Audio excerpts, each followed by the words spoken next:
That was crazy. That was a match. This is exactly how I run it because it's such a beat approaching personal. You don't Wow, some of your advisors. What's happening YouTube? It's Sedition. We're looking at the Saiga 308 and the SOCOM16 auto snipers for the professional class. Now these are 2 of the 4 auto snipers you can use.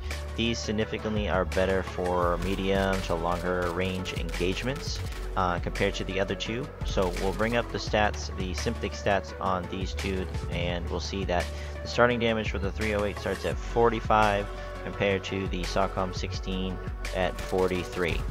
Now let's look at the damage drop on the 308 because this is where it gets really funny, and we'll see that the damage drop starts at 8 meters, which is really low compared to the SOCOM16, which starts at 60 meters.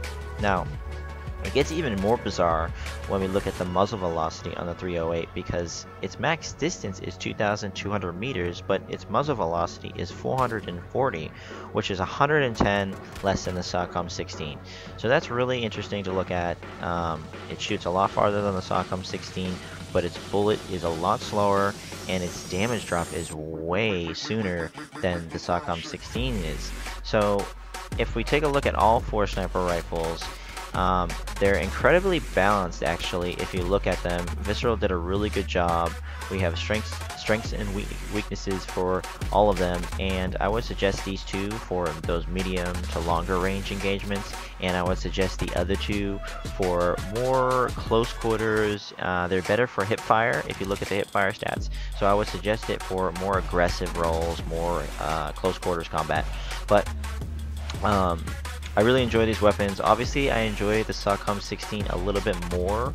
I enjoy weapons with a higher muzzle velocity. It feels better when players are moving and they're strafing really fast.